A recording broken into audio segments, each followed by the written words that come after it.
Welcome to Threatsafe. This is our podcast to help SMEs and SMBs and the people who manage IT within those businesses or responsible for IT to get the very best from the technology that they deploy and then also to manage their cyber security. Let's listen to this week's podcast.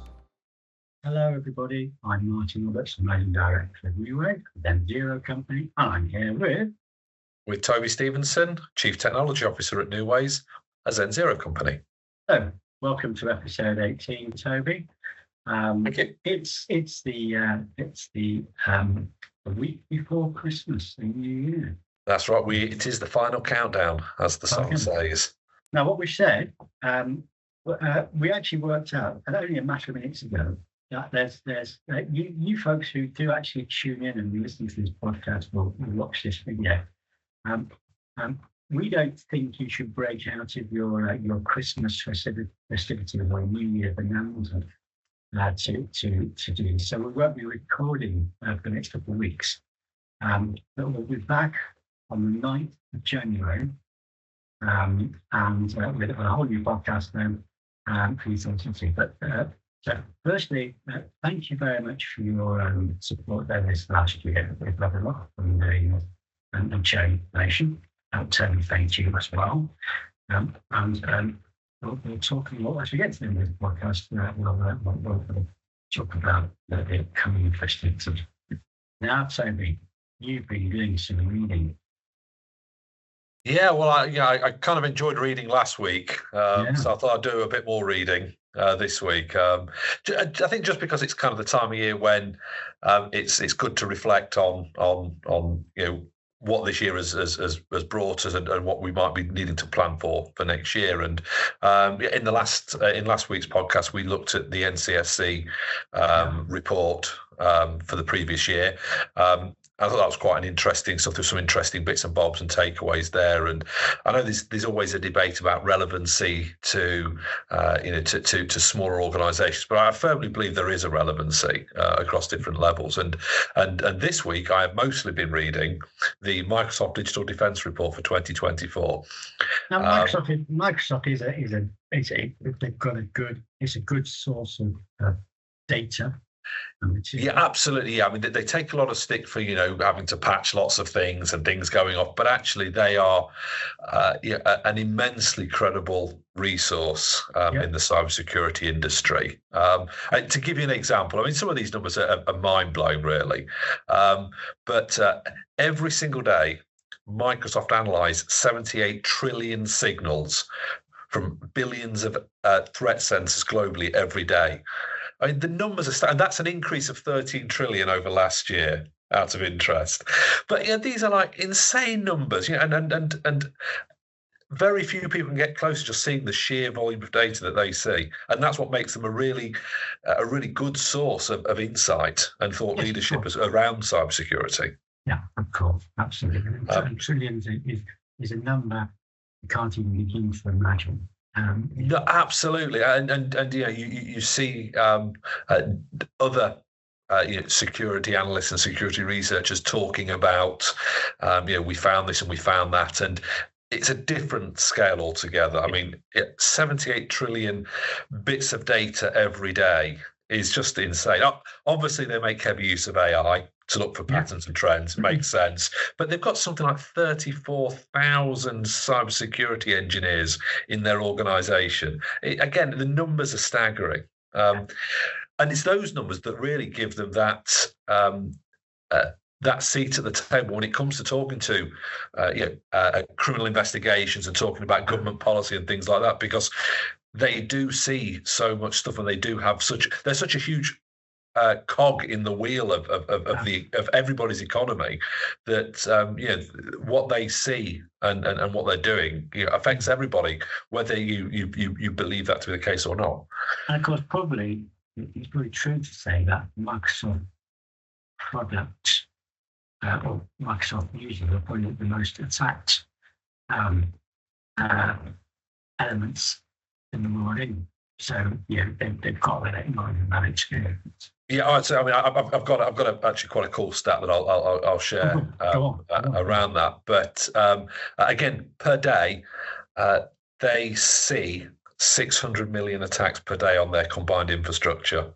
It's just insane, the numbers, and the reality is the majority of these are what they call identity related. It's basically people trying to log into 365 accounts, and we can kind of testify to that. We see lots and lots of failed logins, and failed logins are part of that 600 million, but that is still somebody semi-attacking the environment. They're trying to log in when they shouldn't be logging in. So just huge. And that say 99% of what they see is identity related attacks. So 99% of that 600 million a day is attempts to log in to a 365 environment or a Microsoft Azure environment or something like that, where people don't have the rights and the responsibility to do that.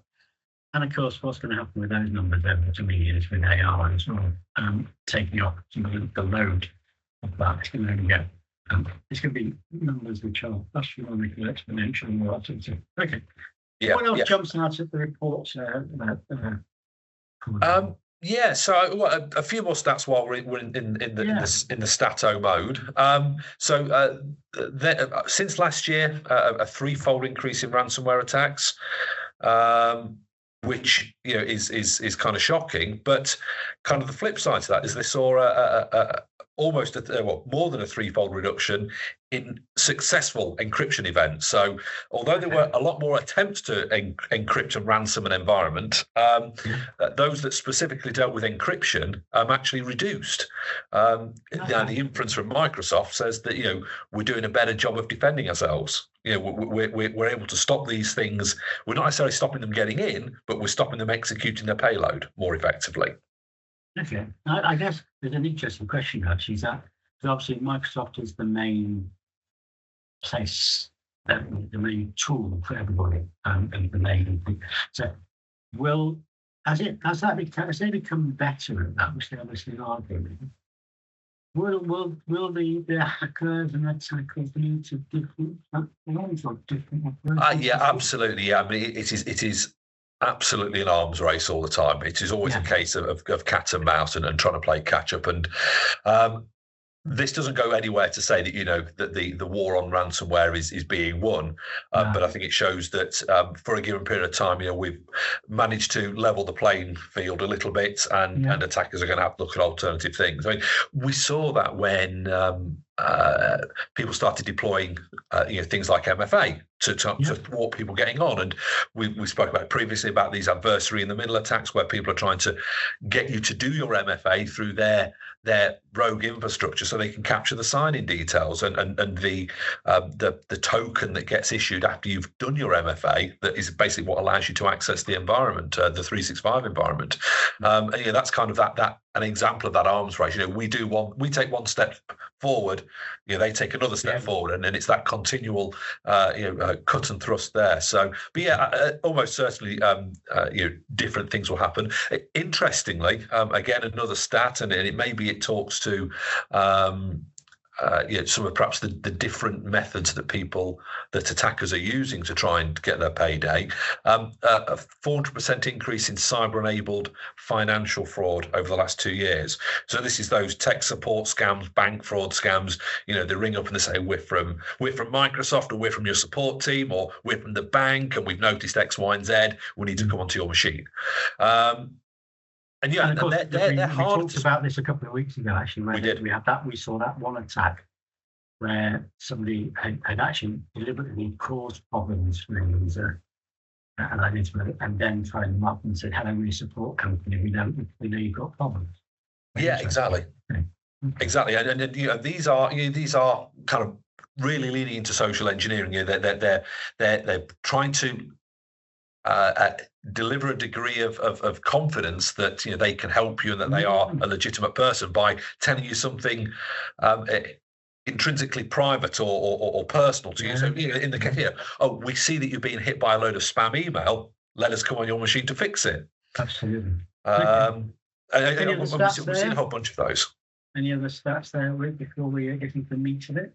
Stats wise, no, that's pretty much it's stats wise that I pulled out that was particularly interesting. Actually, just to follow off on that final, so that financial fraud. Estimated that this year that's hit the UK economy for 11.5 billion quid. So it's big, there's some big money to be made in it.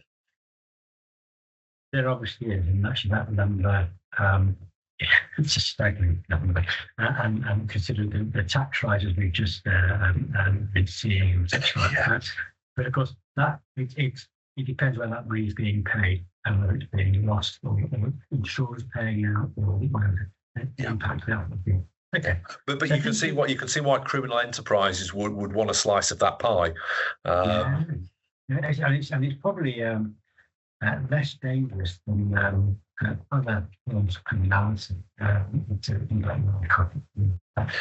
Well, exactly. I mean, you've got jurisdictions and things like that, and you say touched earlier, Microsoft, you have these close partnerships with various law enforcement agencies around the world, and they will work closely with them against the bigger operators, the nation state and the state sponsored actors, to shut them down. But this dark economy is definitely not going away.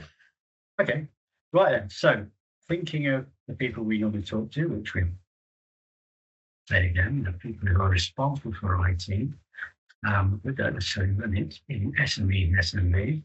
Anything you'd pull out of the report, which they need to take note of or be aware of? There are a few bits, and I think before I step into that, I think there's kind of like said it for you. Is this really relevant? And it kind of is relevant. I mean, these are all numbers that affect us every day, and it shows the size of the problem. So why is this relevant to my SMB business? Well, we're a really desirable target. Oh yeah, absolutely. We are viewed, and it's not an unfair view as being less able to defend ourselves than the bigger organisations. We don't have the same budgets, we don't have the same teams, and that's a problem. And this is something that the bad guys want to take advantage of. They also know the UK economy is really reliant on our digital infrastructure. So again, they've tried to take advantage of that. If we can disrupt access to your online services, we can maybe be able to extort a ransom from you. We touched on this when we spoke about the NCSC. Attackers' motivations typically are either financial or geopolitical.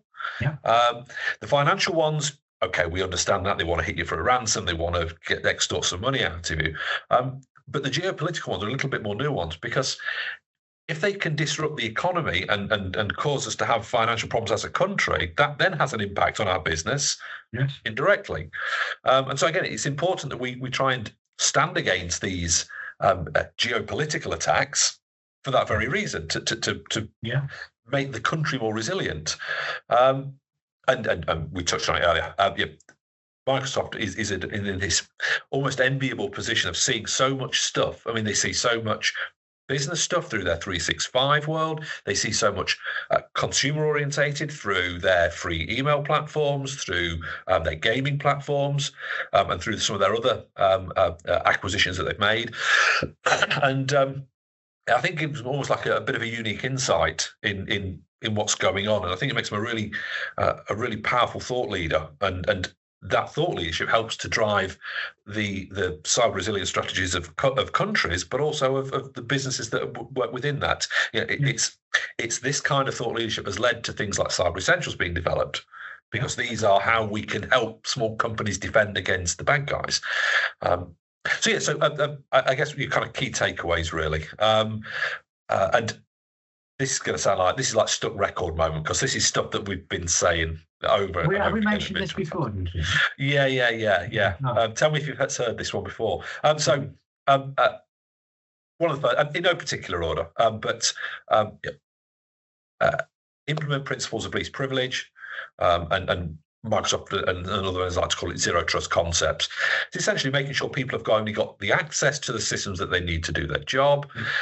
You should assume that you have or will be hacked, and that you need to not trust anything implicitly. So if we rewind to, say, maybe 20 years ago, there was this notion that, well, I'm sat behind the company firewall, therefore I incur a higher level of trust and access than I would be if I'm at home or if I'm remote. A zero trust concept doesn't take that. It doesn't matter where you are, because everywhere is fair game. So you're as likely to be hacked while you're sat inside your corporate network as you are sat at home. So don't confer any additional rights or privilege when you're in the office. Always have that suspicious nature. Don't bypass anything. I mean, we've seen this before with some companies. They will bypass MFA for people that are in the office.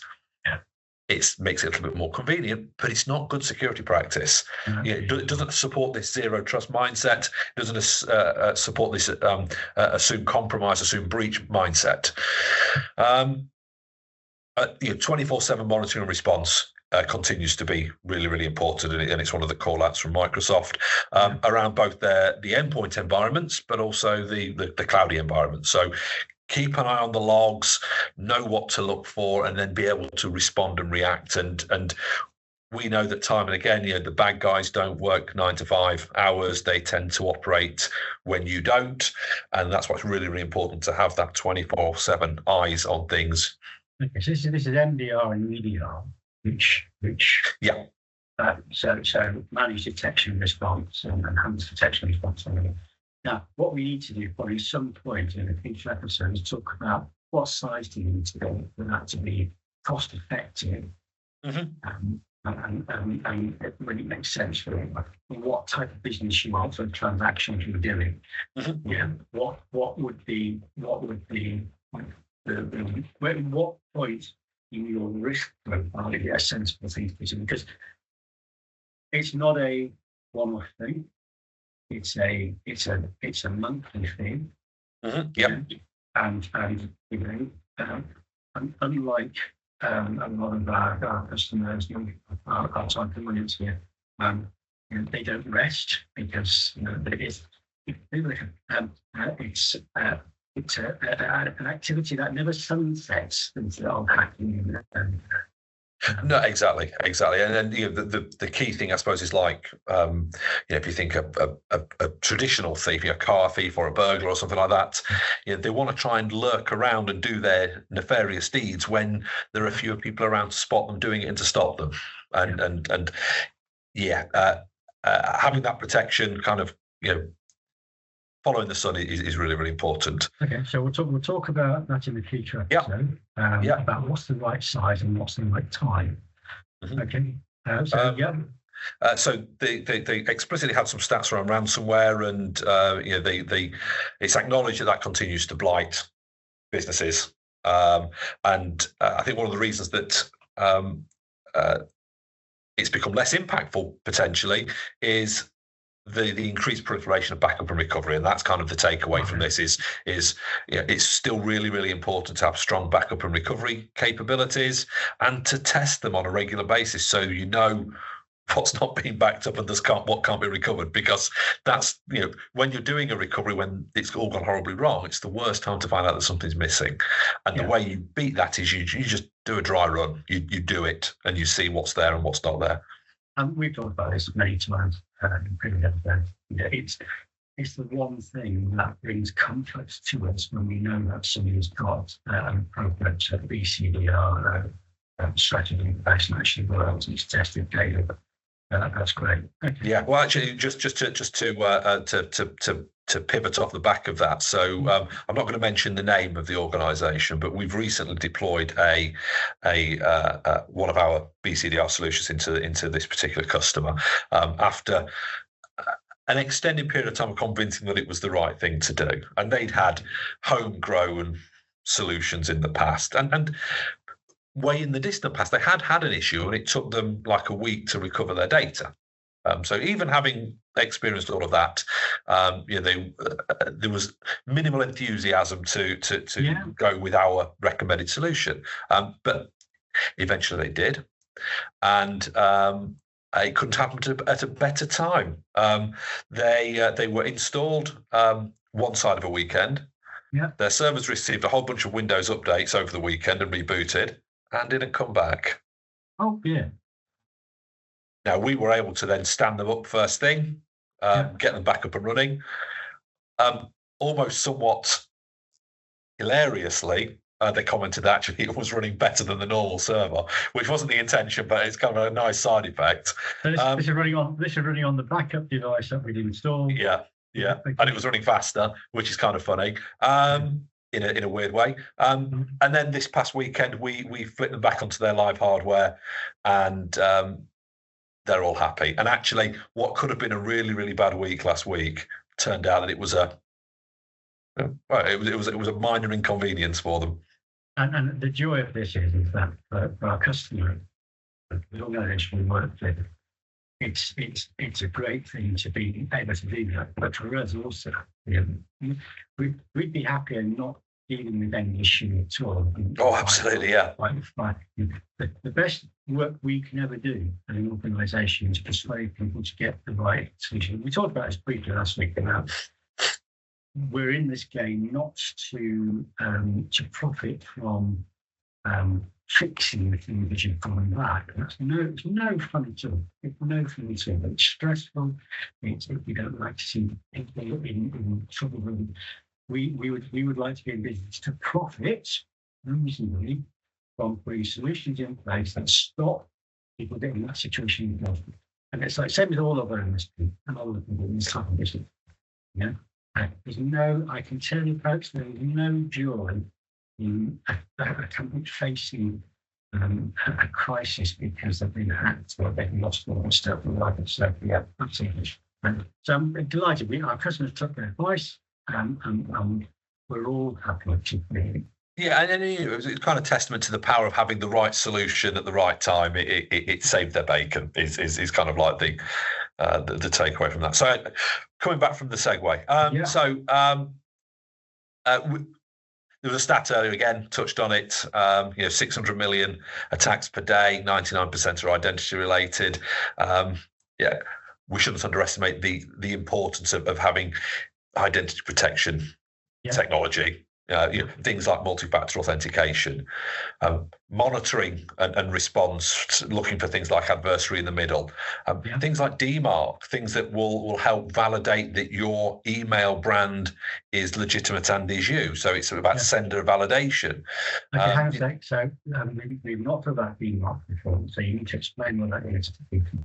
Okay, well, maybe we'll have a session around it. But in a nutshell, DMARC is a suite of, let's say, protocols that allow you to validate the sender of an email. So earlier this year, some of the big free email providers, Google, Yahoo, Microsoft, started blocking emails inbound to them that didn't have DMARC records. And it's something you put into DNS, and it basically says that this is a legitimate sending server for that domain.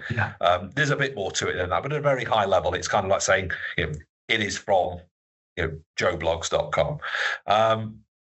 And of course, what all of these phishing things and identity things, they're kind of, there's like two sides of it. We think a lot about us being the recipients of these things, but actually a lot of the big brands, and it's something that I think will filter down to SMB, is validating their sending identity. So we've all seen the DHL scam that comes through. You've missed a parcel, click on here.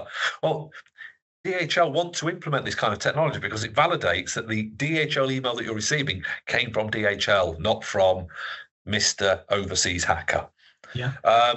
And I say it's probably a topic for another session, but this is all about just helping to validate identity, whether you're the consumer of it or you are sending things out. You want to prove that you are who you are because that makes your email more deliverable. There's probably people that are listening to this or watching this podcast that have received an email from a trusted colleague that wasn't really from them.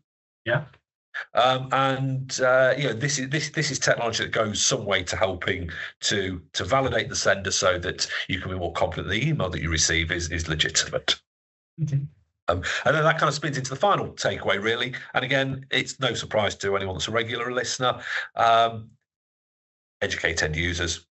teach them what phishing is, teach them what it looks like, but also other attack methods and things we spoke about. QR codes, so quishing QR codes that are used to convince people to do bad things, and these may not just come through email. We've seen in the regular news, QR codes in car parks and things like that, sending people to wrong places, and you pay for your parking by scanning the wrong QR code, and it's £2.50 for an hour, and then all of a sudden you get hit with £2,000 because they've got all your bank details or all your card details, so they can replay the transaction. That's just standing parking charging, not £2,000. That's a good matter. Okay. Very true. Yeah. But also deepfakes. How to spot these things, the things to look out for, and just knowing that they exist. That somebody might ring you and sound like it's the boss, but it might not be, or that you might receive a video call. I mean, we touched on it way back at the start of this year, I think, with the finance exec somewhere that was on a Teams call or a Zoom call with the board of directors, and they authorised a huge payment to somebody. And on common organisations. And these are things that if you don't know that they are real and have happened, you might not be suspicious when something happens, and it's just about curating that inquisitive nature and that keeping a healthy level of suspicion.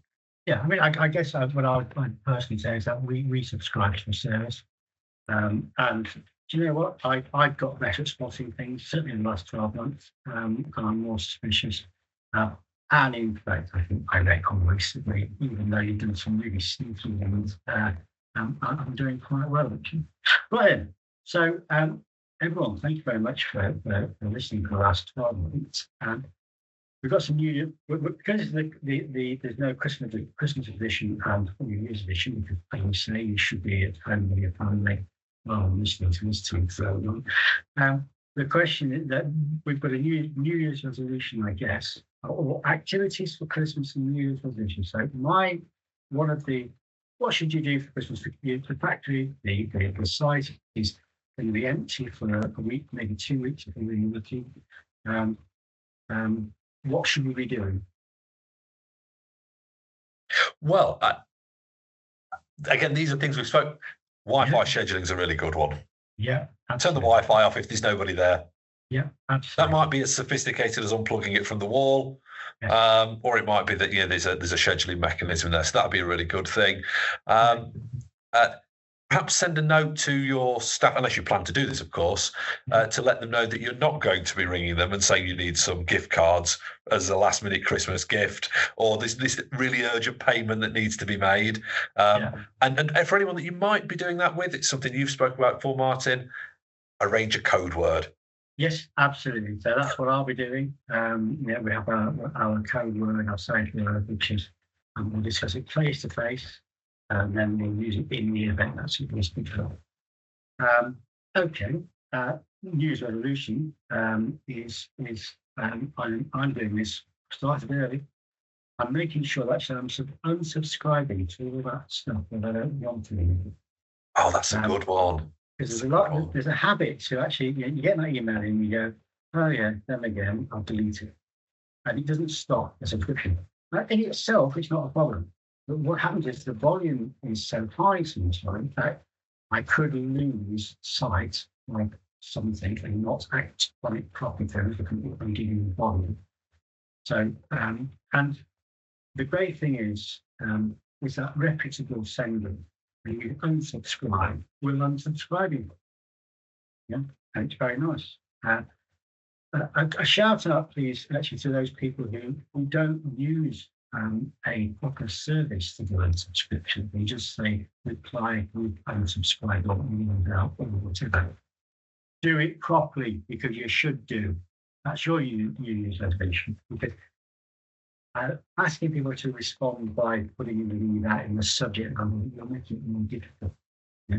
And then another thing, my chest now, so my Christmas presents, all those other things, is if you're going to send them subscribe, I'm going off now. I've not touched any Irish material like that. But if you're sending out an unsubscribe request to people, ability to unsubscribe, don't ask them to put flew the email into a form to say I've unsubscribed from this one, the cheeky devil, because it's not just not right. You've got the technology to populate that all. Exactly. There can be a custom link that they know who you are. Absolutely. Yeah. Well, I think I've got off my chest right now. Okay. Yes, excellent. Well done. Excellent, I can now go and have them this year, which is fine. Any thoughts from you for New Year's resolutions or Christmas gifts? I think that probably, I don't think it'll last very long, but I think my resolution is going to be to try and delegate more so I can pay more attention to what actually is in front of me, because I think that's the danger. Everyone's so busy. It's really easy to click on something when you're busy. And I'm suspicious in nature anyway, but it's to try and create an environment where you're not so busy, so you can give these emails the time and attention that they need, so you can really check them out properly, because they are getting better, and with the use of AI type technology, they will be a lot more targeted. So that'd be that's something I'm going to do. It's something I would encourage everybody else to is to try and give yourself that just a few more minutes a day, so you can actually just not click in haste and repent later. So that's what I would say. Okay, so it leads me to say to you, Toby, happy Christmas and New Year, America's Happy New Year, for the better version. I'd also like to take this opportunity just to thank Karina, our producer, of Sheely's even. Season's greeting one, thanks for the great work this last year. And we're looking forward to getting together in the new year and for our next podcast and webcast on the 9th of January. Hope to see you. Thank you, Toby. Thanks, Martin. Thank you all. Season's greetings and happy holidays. Thank you for listening to Threatsafe. We hope you found it enjoyable and informative. Please reach out with any comments, feedback, questions, and we look forward to seeing you soon.